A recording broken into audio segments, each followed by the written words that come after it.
Guys, and welcome back to my channel. If you're new here, my name is Chanel and I'm going to be exploring Thailand for the next 1 month. So if you're interested in checking those videos out, make sure you subscribe to the channel. So when you visit Thailand, there is a ton of different beautiful temples to visit, and we're going to be taking you to a few famous ones in Bangkok, and we're going to find out if it's actually worth your time when you visit the city. We're going to be going to the Temple of the Emerald Buddha as well as Wat Arun. So let's go find out if it's worth our time.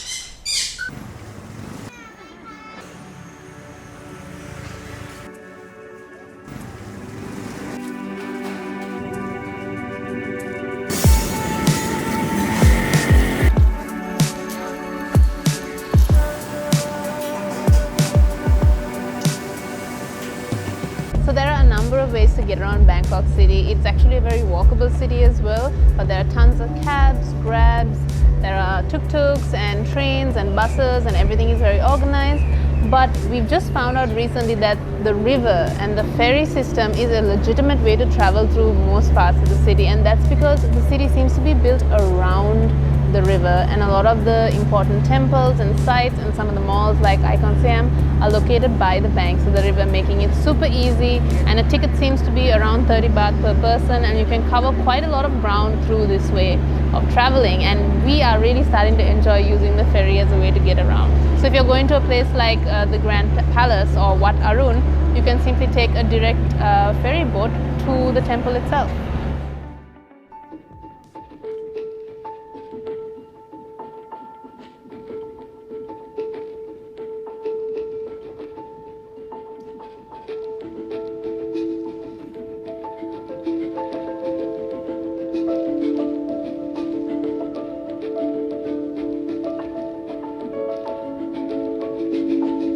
Okay, so we have made it to the Grand Palace and we are now going to be exploring it, starting with the Grand Hall right here, which was built by King Rama I in the 1700s. So it was one of the first things that was built here and was used as an audience hall, and now it was used for very special occasions like coronations, birthdays and other such events.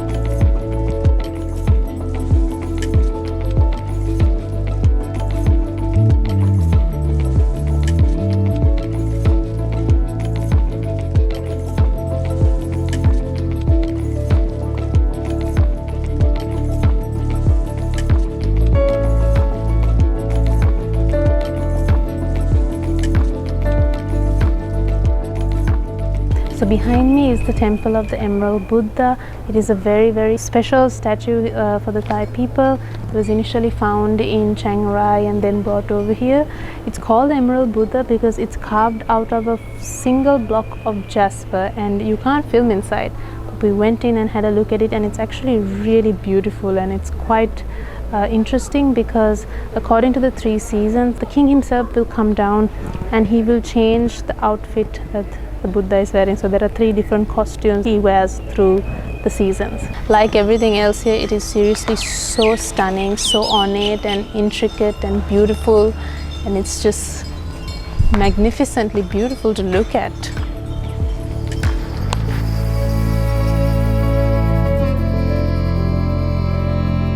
Behind me is Chakri Mahaprasad Hall. It's a royal residence and it was built in the 1800s, commissioned by King Rama V, and he had a European architect actually design it. So that's why you can see that the bottom half of it is a very European style building, and the original design called for 3 domes on top, which with the advice of the former regent at the time was changed into Thai inspired spires on top instead, which I think gives it a very nice effect.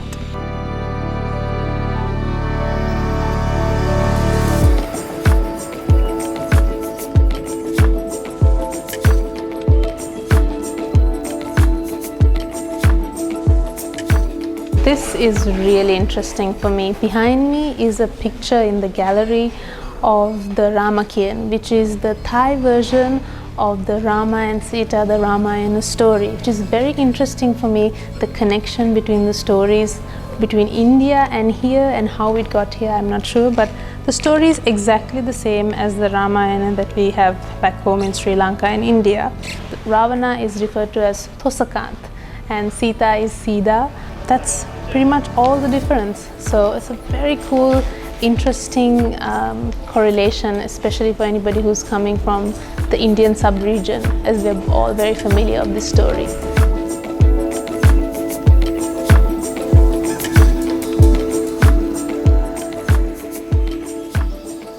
Now this is interesting. This stupa was erected in the 18th century by King Rama IV, and it's actually a Ceylon inspired or a Sri Lankan inspired stupa, and inside it holds the relics of the Lord Buddha, just like the stupas back home in Sri Lanka do as well. So this is very interesting. It almost feels like a small tribute to the different expressions of Buddhism and Buddhist architecture from around the world.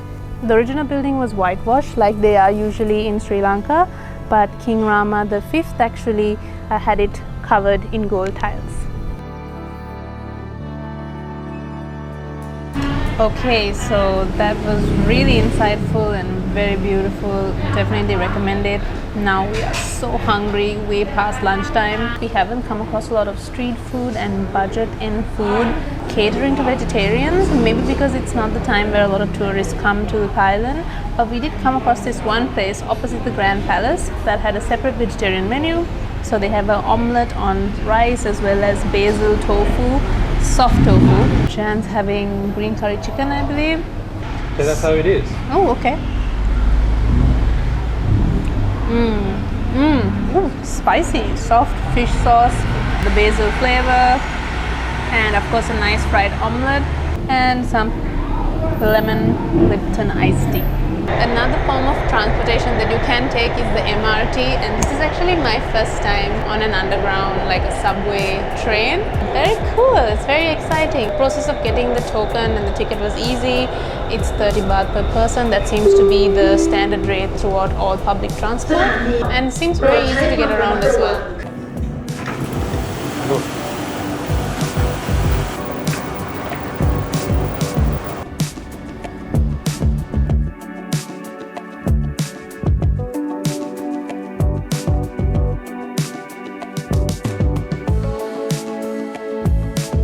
Alright, so we're finally resting after a whole day of walking around the Grand Palace as well as the Temple of the Emerald Buddha.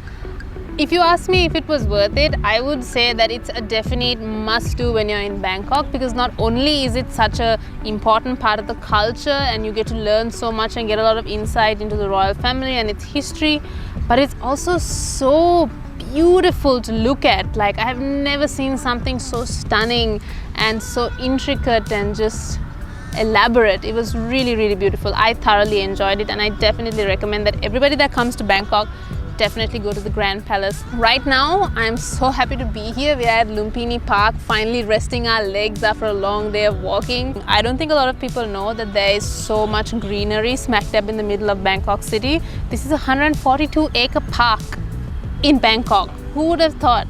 So no wonder Lumpini Park is considered the lungs of Bangkok city. It's a really nice place to come just relax and have a little bit of a different setting than the concrete jungle that you keep seeing all around you. There's a lot of birds, and I saw some squirrels, and we didn't get to visit all of the temples that we wanted to. Of course, there are so many temples here in Bangkok, and I don't think it's possible for anyone to visit them unless they live here for like a couple of months. But we're going to try and visit Wat Arun tomorrow as well, so hopefully we can do that, and I will let you guys know how it goes.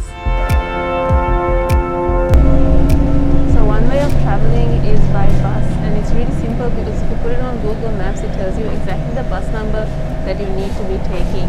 And you get on and you tell the conductor where you want to go, and they'll give you the ticket according to that.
Wat Arun temple, and this is a beautiful structure right here by the river, and it is found right opposite the Grand Palace as well as the Emerald Buddha temple. And interestingly enough, this temple was built during the Ayutthaya period and housed the Emerald Buddha before the Emerald Buddha temple was built.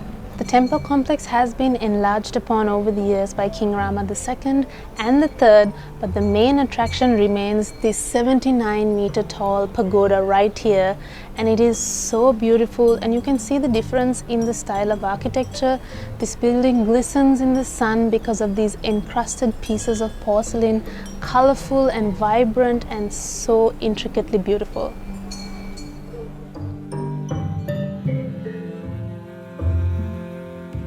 Okay, so that is it for this one, you guys. Unfortunately, we couldn't explore as many of the temples as we thought we could. I really underestimated how large the city is and how much time it takes to get around. So definitely take that into note when you're planning your activities so you can maximize your time here. And I hope we gave you an idea on whether or not you would like to visit them as well. There are And with that, I'm going to end this vlog, guys. If you enjoyed it, please give us a thumbs up and hit that subscribe button, because we'll be hanging around Thailand for the next month making videos. So if you want to see what Thailand is like right now, make sure you subscribe and follow along. As well as if you have any ideas on videos that you would like us to make, drop a comment down below and let us know. We are open to suggestions. So for now, bye, and I will see you guys in the next one.